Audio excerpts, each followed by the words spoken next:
(12월 22일) 수요일 뉴송아의 온라인 큐티를 시작하겠습니다. 오늘 큐티의 본문은 요한계시록 22장 13절부터 21절까지고요. 제가 오늘 읽을 말씀은 18절부터 21절까지의 말씀입니다.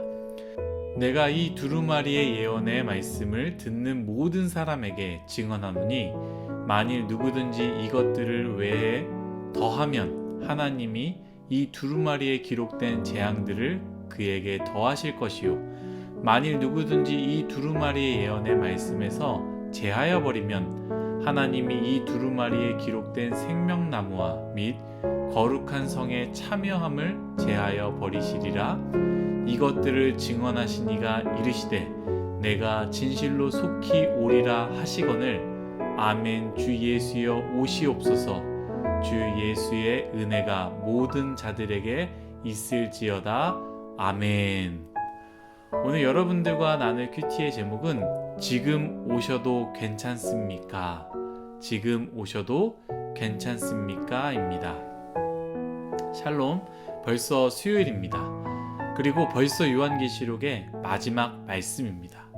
여러분들은 어떻게 요한계시록을 들으셨고 어떻게 읽었고 묵상했는지 잘 모르겠습니다만 저는 개인적으로 참 어려운 시간이었습니다.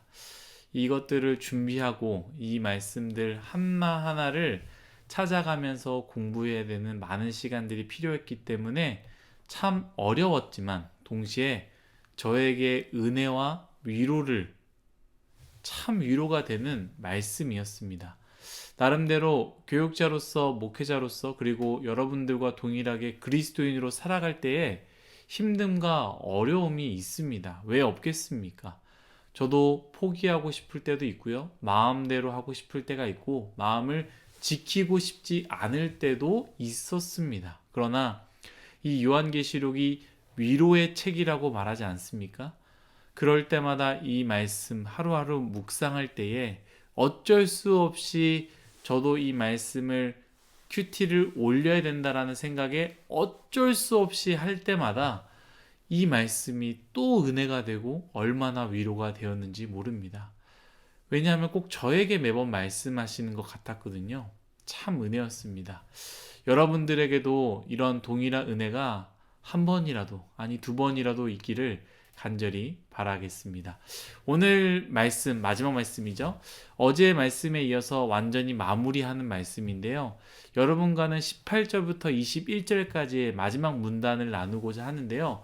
먼저 마지막 문단에서 첫 번째를 좀 나누고자 합니다. 제가 읽겠습니다. 18절입니다.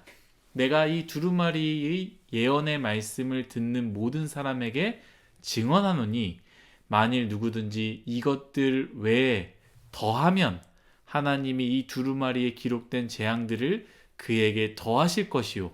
19절입니다. 만일 누구든지 이 두루마리 예언의 말씀에서 제하여 버리면 하나님이 이 두루마리에 기록된 생명나무와 및 거룩한 성의 참여함을 제하여 버리시리라. 아멘. 여러분, 이 두루마리의 예언 무엇입니까? 우리가 계속 나눴던 큐티의 말씀, 이 전체의 말씀이 바로 두루마리의 예언 아니었겠습니까? 사도 요한이 보고 들었던 예언의 말씀 아니겠습니까? 이리로 올라오라 하신 하나님의 음성을 듣고 초월의 경험을 하게 됩니다. 보좌에 앉으신 하나님을 보게 되고요. 그 오른손에 모든 심판이 담겨져 있는 두루마리를 들고 있음을 봅니다. 그리고 이 두루마리를 어떻게 합니까? 일찍이 죽임당하신 어린 양에게 곧 예수 그리스도께 넘기면서 심판이 시작됩니다. 7인의 심판이 시작되고요. 7 나팔의 심판, 7 대접의 심판으로 모든 악의 세력이 무너짐을 보게 됩니다. 짐승의 표, 음녀, 바벨론, 그 모든 사탄을 상징하는 모든 세력들이 완전히 박살나며 반대로 어린 양과 함께 서 있는 14만 4천의 모든 사람들과 하늘의 모든 존재들이 하나님을 찬양하는 이 모습, 새하늘과 새 땅 그리고 새 예루살렘을 보여주신 그 예언, 그 말씀이 아니겠습니까? 그런데 오늘 말씀, 이 첫 번째는 이 말씀을 어떻게 하지 말라고 합니까? 만일 누구든지 이것들 외에 더하면, 그리고 누구든지 이 말씀의 예언의 말씀에서 제하여 버리면, 가감이죠. 그걸 더하거나 빼면 안 된다라는 거예요. 심지어 더하면 이 두루마리에 기록된 모든 재앙을 더하시고, 제하여 버리면 생명나무와 거룩한 성이 참여한 것 안에서도 제하여 버리겠다라고 말씀하셨다라는 거예요. 여러분, 이 말씀이 가짜를 전하지 말라, 내가 원하는 대로 그 말씀을 전하지 말라, 이것을 덧붙여서 속이지 말라라고 해석할 수 있지만, 또 그렇게 생각할 수 있지만요, 저는 이 말씀을 묵상할 때에 속이지 말라, 가짜 예언을 하지 말라가 아니라요, 이 세상은 내가 바로 보이지 않는 하나님께서 주관하신다라는 말씀을 확언하는 말씀 같았습니다. 이 세상은 바로 보이지 않는 하나님께서, 바로 내가 이 세상을 주관한다라는 그 말씀에 대해서 확언하는 말씀이다라는 것이죠. 세상은 우리에게 어떻게 이야기합니까? 우리가 세상을 컨트롤할 수 있다고 생각합니다. 뿐만 아니죠. 이 세상뿐만 아니라 나의 인생을 내 마음대로 할 수 있다라고 생각합니다. 여러분들은 어떻게 생각하십니까? 내 생각에 내가 이렇게 하면 저렇게 하면 내 인생 좀 더 나은 인생을 살 거다라고 생각하지 않습니까? 그래서 공부, 스펙, 취업에 목숨 거는 것 아니겠습니까? 그런데 이 요한계시록의 마지막 말씀은요, 하나님께서 주신 이 예언의 말씀에 가감하지 말라라는 거예요. 더하거나 빼지도 말라라는 그 말씀이다라는 것이죠. 우리의 인생, 우리가 할 수 없다라는 그 확언의 말씀이고요. 우리의 인생, 하나님이 인도하신다라는 그 확언의 말씀이다라는 거예요. 이것에 가감하지 말라라는 것이죠. 사랑하는 뉴스공항 여러분, 주님이 이 세상을 주관하십니다. 돈과 물질이, 권력이 움직이지 못합니다. 로마의 황제가 움직이는 것이 아니라 하나님께서 주관하신다라고 이렇게 확언하지 않았습니까? 이 확언된 말씀에 그 누구도 손을 댈 수 없다라는 거예요. 그 어떤 권력자도 손을 댈 수 없다라는 겁니다. 여러분, 그렇기에 우리가 어떻게 살아야겠습니까? 보이지 않는 하나님을 따르며 살아야 되지 않겠습니까? 이 요한계시록 마지막은요, 이렇게 마무리됩니다. 오직 하나님께서 이 세상을 주관하신다. 그 누구도 이 말씀에 손대지 말라라는 거예요. 하나님께서 오직 이 세상을 주관하신다. 세상 사람들은 이것에 더하거나 빼지 않습니까? 하나님이 아니라 돈이 이 세상을 주관하신다. 하나님은 넣지만 이 세상을 빼지 않습니까? 그냥 축복을 주신다, 이렇게 이야기하지 않습니까? 아니다라는 거예요. 오직 하나님만이 이 세상을 주관하신다라는 그 말씀, 그 누구도 이 말씀에 손대지 말라라는 것이죠. 그래서 요한계시록 1장 처음에, 그리고 어제의 말씀 이렇게 마무리 짓지 않습니까? 이 예언의 말씀을 읽는 자, 듣는 자, 지키는 자, 뭐가 있다고요? 복이 있도다. 하나님이 이 세상을 주관하신다라는 이 예언의 말씀을 읽고 듣고 지키는 자가 바로 복된 자이다라는 것이죠. 이 확언의 메시지를 여러분들 붙잡으시기를 간절히 바라겠습니다. 두 번째인데요. 이 두 번째 참 중요한 말씀입니다. 20절의 말씀입니다. 이것들을 증언하신 이가 이르시되 내가 진실로 속히 오리라 하시거늘 아멘. 주 예수여 오시옵소서. 아멘. 무슨 말씀입니까?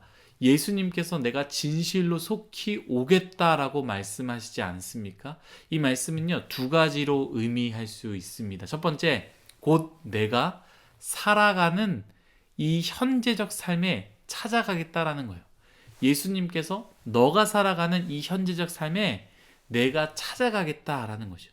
두 번째는 곧 내가 이 세상을 심판하러 오겠다라는 것이죠.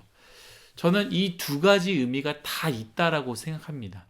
문제는 첫 번째, 내가 살아가는 이 현재적 삶에 주님께서 찾아오시겠다라는 메시지는 너무나 큰 은혜가 됩니다. 왜냐하면 나의 삶, 고통스러운 로마의 압제 속에 이 현실적인 어려움 속에 주님께서 침묵하지 않으시고 찾아오신다니 참 은혜가 되지 않겠습니까?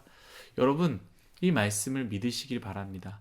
진짜로 주님께서는 찾아오십니다. 여러분들 삶 가운데 찾아오십니다. 힘들고 어려울 때 침묵하지 않으시고요. 주님께서 찾아오셔서 그 여러분들의 현재의 삶 가운데의 어려움들을 도와주시고 해결해 주신다라는 거예요. 여러분 믿으십시오. 반드시 이 믿는 자에게 그 도움을 주실 것입니다. 그런데 사실 여기까지는 굉장히 좋아요. 그런데 이 두 번째 의미, 내가 곧 심판하러 이 세상에 오겠다라는 의미는 참 받아들이기 어려울 수 있다라는 거예요. 그런데 오늘 말씀은 사도 요한이 어떻게 대답했습니까? 내가 곧 심판하러 이 세상에 오겠다라고 했을 때에 사도 요한은 이렇게 대답합니다. 아멘, 주 예수여 속히 오시옵소서. 이 말은 무엇입니까? 주님, 저는 준비되어 있습니다. 주님, 저는 준비되어 있습니다. 라는 말과 같습니다. 오늘 나의 인생이 끝나도 지금 당장 내 인생이 마무리가 되어도 저는 좋습니다. 후회할 것이 없습니다. 저는 그렇게 하루하루를 살았기 때문입니다. 라고 말하는 것과 같다라는 것이죠. 저는 이 말씀을 묵상하는데 주님께서 곧 오시겠다라는 이 말에 주님, 저는 아직이에요. 저는 아직 준비가 안 됐어요. 라는 생각이 막 드는 거예요. 아직 주님보다 사랑하는 게 너무 많아서 사도 요한을 따라갈 수 없는 거죠. 사도 요한은 주님을 너무 사랑하니까 주님이 지금 오시는 것.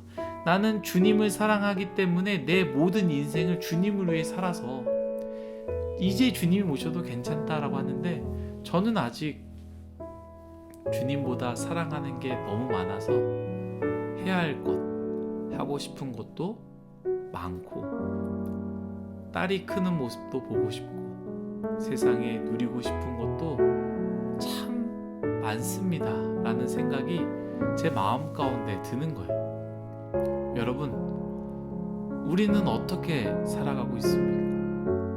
요한계시록의 마지막은요 이렇게 말씀하시고 사도 요한의 대답으로 마무리됩니다. 그리고 우리에게도 사도 요한에게처럼 이렇게 말씀하신다라는 거예요. 모든 예언의 말씀을 사도 요한을 통해 요한계시록을 통해 우리에게 다 보여주시고 말씀하시고 나서 마지막 우리에게 내가 진실로 속히 오리라 라고 말씀하신다라는 것이죠. 이때 여러분들은 어떻게 대답하시겠습니까? 여러분들은 준비되셨습니까? 사도 요한은 아멘, 주 예수여 오시옵소서. 저는 준비 다 되었습니다. 후회하지 않습니다. 주님, 저는 그렇게 살았습니다 라고 대답했는데 우리는 어떻게 대답하겠습니까? 주님은 분명히 아실 거예요. 우리는 사도 요한처럼 아멘 주 예수여 속히 오시옵소서 라는 말은 못하겠지만 그 못하는 우리의 연약함을 주님께서 아실 것입니다. 그러나 거기서 머물지 말고 우리 또한 조금씩 작은 것이라도 주님의 사랑을 채워나가며 내 삶을 준비시키는 그러한 인생, 한 번에 이 모든 것들을 준비해야지가 아니라 그렇게 하루하루를 살아내고 오늘 하루도 그렇게 작게라도 살아내고 그것이 쌓일 때에 그리고 하나님의 은혜로 아멘 주 예수여 오시옵소서 자신 있게 고백하는 그날이 오기를 확신은 못하지만 간절히 바라겠습니다. 저뿐만이 아니라 우리 사랑하는 뉴스송아이 여러분 모두가 주님, 저 그렇게 살았습니다. 주님이 오셔도 괜찮습니다 라고 고백하는 그 날이 오기를 간절히 바라겠습니다. 기도하겠습니다. 하나님, 내가 속히 오리다. 내가 진실로 속히 오리라 라고 말씀하셨을 때에 사도 요한이 아멘, 주님 속히 오시옵소서 라고 고백했던 것 같이 우리 또한 그렇게 고백해야 되는데 우리는 믿음이 연약하여 그러한 고백을 못할 것 같습니다. 주님, 우리에게 은혜를 내려주시고 우리의 삶을 불쌍히 여기시고 우리의 삶을 붙잡아 주시며 우리의 삶을 인도하여 주셔서 하나님의 은혜로 사도 요한처럼 아멘 주 예수여 나의 인생 가운데 속히 오시옵소서 라고 고백할 수 있는, 주님 저는 준비 다 되었습니다. 나의 인생 주님이 오셔도 후회할 것이 없습니다 라고 고백할 수 있는 저와 우리 뉴스공화의 모두가 되기를 간절히 바랍니다. 사랑이 많으신 예수님의 이름으로 기도드렸습니다. 아멘.